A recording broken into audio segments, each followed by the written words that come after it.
I'm Vinnie Politan. Thank you so much for joining us tonight here on Closing Arguments. Big hour. Let's get right into it. We're going to talk about a case where I have one goal, one agenda, and it's justice. Justice for this man. Take a look. Former Boston police officer John O'Keefe, and the only reason he's a former is because he died. He was killed. He was left in the snow. The question is, how did that happen? If we get to the truth, we will have justice for Officer John O'Keefe, whatever the truth is, and we're going to need a trial to do that. Right now, prosecutors say this woman, Karen Read, is the one responsible. She was back in court today. He was her boyfriend. They claim she struck him with a car and left him to die in the snow. She says she's being framed by the people in the house where he was discovered, including other officers who committed the killing, murder, and framed her for it. Let's take a listen, because she has a lot of supporters who show up even for pre-trial hearings like today.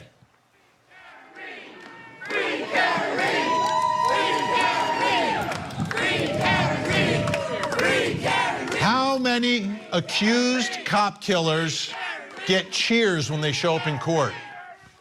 I can count them on one hand. One, Karen Read in Dedham, Massachusetts. So today was about several things, but most importantly, the defense is trying to prove this conspiracy by police. They believe that's what's happening, but they need to get more information, and they want some more phone records. Here's one of Karen Read's attorneys arguing for access to those phone records. And it wasn't just text messages between them. After first testifying that he didn't want to talk to Kevin Albert about the investigation, Brian Higgins later admitted that before he testified before the federal grand jury on June 1st of 2023, Higgins and Kevin Albert talked on the phone for a good 15 minutes. That was 2 days before he testified before the federal grand jury. Before he testifies to the feds, Brian Higgins is conferring with Kevin Albert, who's supposedly conflicted out of the case. So, my goodness, with all the allegations of witness intimidation thrown around by this DA's office and special prosecutors they appoint, why has Kevin Albert never been investigated for witness intimidation? And for that matter, why has Brian Albert never been investigated? We need this evidence, these phone records, in admissible form. That's why we're filing this Rule 17 motion. We have more than met the requirements of Lampron. The records are relevant because they tend to show a cover-up. They are relevant because they show a Canton police officer inserting himself into a case in which his department was conflicted out precisely because he was an officer there. They're relevant because they impeach the credibility of Commonwealth witnesses who deny that they are a part of a conspiracy, yet the phone records tend to show they were conspiring together. And don't forget, there's a federal investigation of the investigators in this case. And some of this information that the defense is getting is from that investigation. Did you follow that? So you got like the Department of Justice, FBI investigating the local police and investigators in Massachusetts who are prosecuting Karen Read, and her attorneys are getting information from the feds that they say helps them in this case. Never seen this before. So here's another question.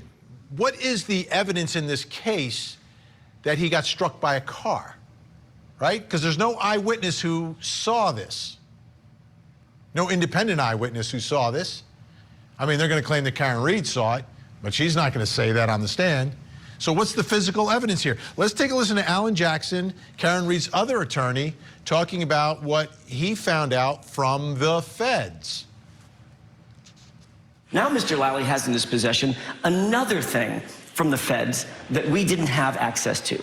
The federal investigators hired, independent of us, we had no idea, and independent of the Commonwealth, hired a professional reconstructionist, 3 PhDs, to look into exactly this issue. Did Karen Read's car, did her SUV make contact with John O'Keefe? And their conclusion to a person was his injuries were inconsistent with the damage on the car. The damage on the car was inconsistent with having made contact with John O'Keefe's body. In other words, the car didn't hit him, and he wasn't hit by the car. Period, full stop. That's their independent expert, not ours. Okay, let's take a look at some more evidence related to this. We have a photo. This is the morning that John O'Keefe's body was found on this yard, and you can see the snow conditions.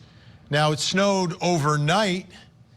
I don't think there was this much snow when Karen Read was dropping him off because it really hadn't started yet. But this is the level of snow cover that we're talking about when John O'Keefe's body was found and discovered. Early in the morning, you could see the police arriving there as well. Now, let me give you some of the details about John O'Keefe's body. He was wearing 2 shirts, jeans, and had 1 sneaker on. And I'm not sure, sneaker, tennis shoe, whatever you call it in your part of the country. I don't know where the other one is. Approximately 6 inches of snow covering him. Again, it snowed overnight, so he had to be on the ground for a while. He's located on the left side of the yard, about 8 feet from the street. 8 feet from the street on the yard. He's found lying on his back, bleeding from his face and nose, surrounded by drops of blood and shards of glass. Have some more photos for you. Warning, blood spatter. This is on the snow. Blood spatter on the snow on the yard. The one problem I have with that is, did it snow? How much snow was there at the time he was struck and on the ground? And is the blood on top of the snow? Is it underneath? I think that's important, but I'm not an expert. I'm just a lawyer. Let's take a look at his arms. Officer O'Keefe's arms. Remember, this is a big part. Is that consistent with being struck by a car? Is that consistent with being in a fight? Is that consistent with being attacked by a dog? And I'm trying to figure out, he had 2 shirts on. He didn't have a jacket. He was going bar hopping that night. Yeah, it's cold, but if you're from up there and you're a Boston cop and you're going drinking, you're not wearing a jacket. You don't need a jacket. But to me, that's important as well. Now, one more thing I need to show you, because it's all about the tail light. There's a lot of this case for the prosecution depends upon this tail light. There she is backing up the following morning. Does she strike the car? Would that cause something to happen to her tail light? Is her tail light damaged? Because it should be damaged at this point, because they say she's already run him over and killed him. So look at the tail light, and I think it's going to be that back right one. Is it damaged by backing into that car in John O'Keefe's driveway afterwards? Or is it even damaged enough that it looks like it would have done everything that happened? Because remember, the defense is saying, oh no, they took the taillight afterwards and planted evidence. They were playing around with the car and they planted evidence after the fact. How would they do that? When would they do that? Take a listen. Police Chief Berkowitz, on February 4th, 2022, 6 days after John O'Keefe was found dead, I was working as the detective sergeant when I was contacted by Lieutenant Gallagher, who advised me that Chief Berkowitz was at 34 Fairview Road. That's the scene of the death, and had possibly discovered more evidence. 6 days afterwards, discovering more evidence. He directed our attention to the area where O'Keefe had been discovered. I was able to observe a red broken piece of hard plastic which appeared to have been broken off of a motor vehicle light fixture. The temperature overnight had reached 45 degrees with heavy rain, which melted much of the snow from the storm. This revealed much of the area that had originally been covered in deep snow. I showed you the pictures of the snow, how much there was. Defense is going to say it was planted. Prosecution is going to say, well, we didn't find it at the scene because it was covered by snow. Should they have shovels? I don't know. Let's take a listen to the prosecutor talking about what he found in the bumper of Karen Read's car. This is important. Damages to the right rear corner panel of the defendant's vehicle. Embedded within the bumper to that vehicle is pieces of a cocktail glass. The victim, Mr. O'Keefe, is last observed on surveillance video, external surveillance video from the Waterfall establishment that he left just prior to going to 34 Fairview, with a cocktail glass in his right hand. Same arm that's injured, the same type of glass that is then recovered from the bumper of the defendant's car. Okay, bar hopping, has a glass, takes it from the bar, has it in the car as they're going to the house, gets out of the car, and then when he gets struck and murdered by Karen Read, that cocktail glass breaks and ends up in her bumper. That's the prosecution theory. What is this evidence consistent with? What unanswered questions need to be answered? Like I said, I'm just a lawyer. I need an expert. Let's bring in the best. Our special guest, crime scene expert, key forensic witness, and star of the trial of Alex Murdaugh, owner of Kenny Kinsey and Associates, Dr. Kenneth Kinsey is back with us. Great to see you tonight. How are you? Great, Vinny. Glad to be back, and thank you for asking. Let's start here. We laid out some of this evidence. We tried to send you some more evidence, some pictures that we can't show on television. What's your initial gut reaction to this evidence, right? What is the first thing that's coming to your mind as you're examining some of the circumstances and the evidence and the allegations here that she struck him while doing a K-turn? So I don't know how fast you do a K-turn, a three-point turn. We call them K-turns in Jersey, where you would change directions, right? So you're going to pull out, pull back, and then pull away. What are your thoughts tonight, Dr. Ken Kinsey? Kenny. Vinny, looking at the injuries that I looked at earlier, they appear to be some type of impression injury. They're lacerations, small cuts, whatever you want to classify them as. What's most concerning is if these can't be matched to a source. You know, you've got a known, you've got to find what that unknown is. If they can't be matched to a source, and I understand the lawyer jargon, and I understand what defense attorneys are supposed to do, and they're supposed to cloud the water.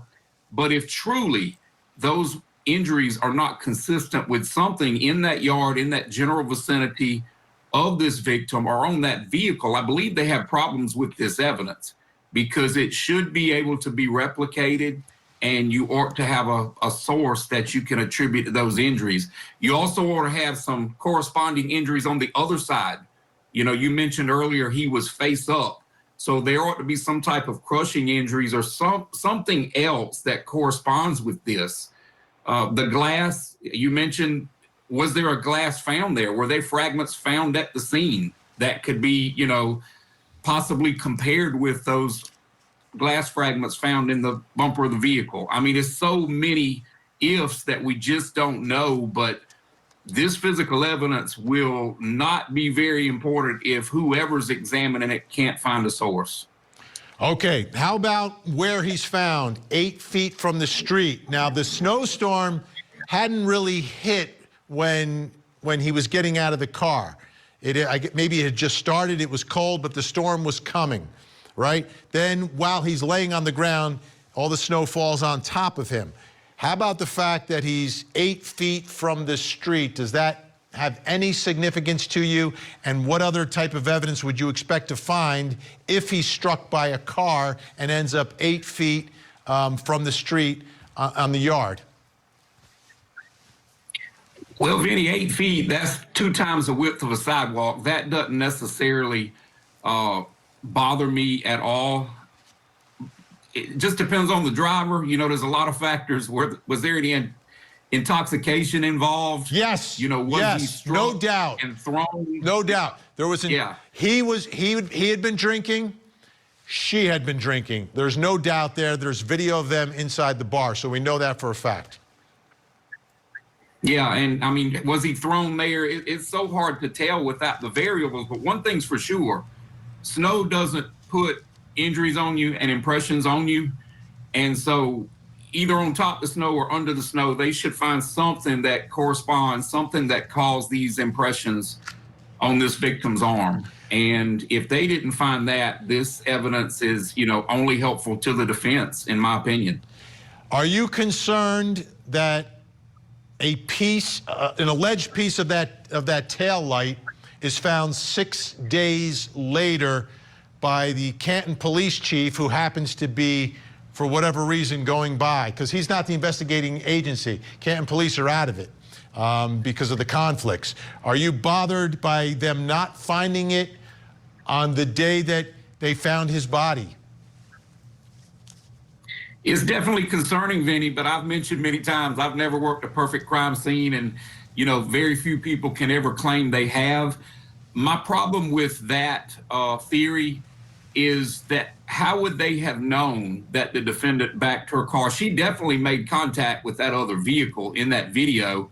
Now, was it enough to break that lens? And my question that I asked myself, how would this other individual have known to go there and look for that plastic, to go and, plant it at the scene? So, you got to look at some staging. If these theories are true, you got a cover up, which is a conspiracy. You got some staging, and then you got ad hoc or premeditated. Being that alcohol and possibly anger was involved, I would probably say it wasn't premeditated at the time that, this police officer lost his life. But there are a lot of reasons that people stage crime scenes. So it just depends. But the evidence is the evidence, like you mentioned earlier, and snow or no snow, somebody better be finding something that caused these impressions, because if not, I think it gives plenty of reasonable doubt. Let's talk about the speed of the vehicle. Is that part of the equation here? Like, does a car need to be going a certain speed to cause that kind of damage, to take the life of someone? And again, the theory here from prosecutors is that she backed into him. Whether, initially they said it was not on purpose, then they looked at more evidence. They said the backup cameras were working. They found some voicemail messages where she's screaming at him, calling him different names, so they feel like there was some problems in the relationship. The backup camera works in her vehicle. Is there a certain speed, do you think, that they would need to cause these types of injuries? Is that a question that needs to be answered as well? I believe speed is definitely an element. You've also got to look at the positioning of the victim. How high was the victim? How fast was the vehicle moving? Because if that vehicle's moving fast enough and that victim is high enough, you're going to have two impacts. You're going to have the vehicle hit the victim, and then the victim strike the vehicle because of the momentum. He's so about all of that comes into play. He's about 6'4", and yeah, but I'm saying height of the vehicle. Was it on the sidewalk? Was it in the driveway? I mean, all that comes to account. Generally speaking, if you're going to run over someone backwards, they've got to be at a pretty low position, or they've got to be pinned between two objects. But I'm certainly not suggesting that it can't happen other ways. So let's get back to the 8 feet now. So if you're backing into someone, running them over backwards, would you push them? Would their momentum push them backwards, or would they get run over? Would they get pushed back? Would we be looking for tire tracks on the yard? All of the above, Vinny. Certainly, if they're midline or the center of gravity of their body is under the mass line for the vehicle, I would believe that it would push them down. It would be like a blade of grass with a lawnmower. If that vehicle's moving fast moved and they're above that midline, I believe you're going to see what we associate with the hit and run in the movies. You're going to see that body ejected and moved over that vehicle. Great information tonight, as always. We need experts, and we got the best for you, folks. Kenny Kenzie, thank you so much. Have a great night. We appreciate your time. Thank you, Vinny. All right, folks, when we come back, let's bring him in. Think Tank live in the studio. Can Karen Read win this case? Can prosecutors win this case? Will the truth come out? That's next. drug ring, a double murder, and deadly secrets in a small town. Prosecutors allege Timothy Verrill killed 2 women because he believed they were working as police informants. The Small Town Secrets murder trial, weekday mornings on Court TV. There's no way, Logan. I can never come up with this. We're moving closer to the trial in the case against Chad Daybell. Prosecutors say they will seek the death penalty.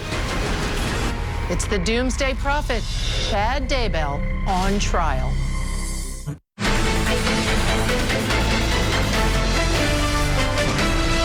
The evidence is the evidence, like you mentioned earlier, and snow or no snow, somebody better be finding something that caused these impressions, because if not, I think it gives plenty of reasonable doubt.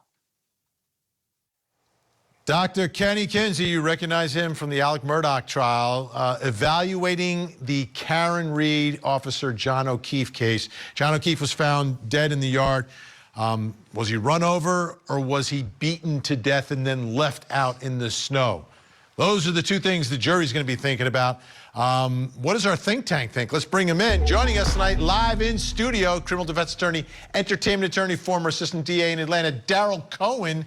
Also with us tonight, magistrate court judge, criminal defense attorney, former prosecutor Kimberly Bando. And finally, we bailed him out, backed by popular demand, the man behind the glasses, criminal defense attorney Josh Schiffer. And I did wear the purple tie in honor of the return of the man behind the glasses. All right, so what do you think about, because this case, the jury's got to figure out what happened. Are they going to get the truth? Well, my first thought is, did this happen in Framingham?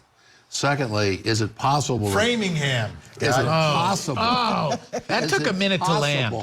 That Karen's eyesight was blurred, so she was unable to read, and she misunderstood and thought what was R was actually D, or D, which was actually R. Yeah. I think she was doing a K-turn, though. If she's dropping him off here and she's got to go back the other way where she came, you pull out, you pull back, then you pull forward, right? But when you're wasted... Yeah, that's the problem. Can the state make the physical evidence make sense? That's real. You know, we're always talking about how the physical evidence is one of the great rock-solid parts of criminal defense and prosecution. It doesn't lie. But we all looked at those pictures. We all heard this explanation of how his body was located when he was apparently hit at what must have been a fairly low speed.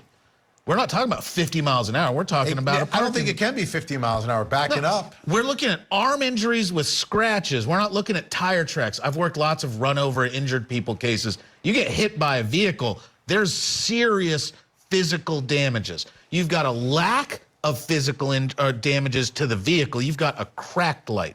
We don't have a light that's exploded. We don't have dented body paint.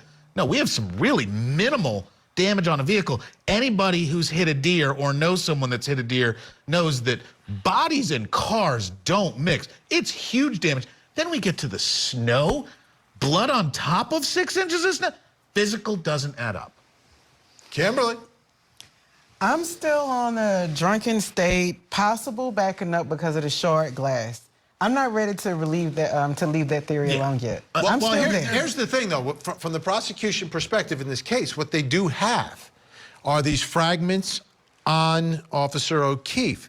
So the only innocent explanation for Karen Reed is that she was framed, that they're literally planting evidence after the fact on the victim, planting evidence at the scene, perhaps cracking her tail light a little more to get a few more fragments. I mean, that's what they're going to argue. They can argue till the cows come home, and cows don't move very quickly in snow. So what does that mean? It means to me that it's possible that she backed into him by accident. Having an accident, he may have actually moved a little bit, 8 feet or not, and then he died in the snow. I don't think anyone is saying that she intentionally tried to kill him.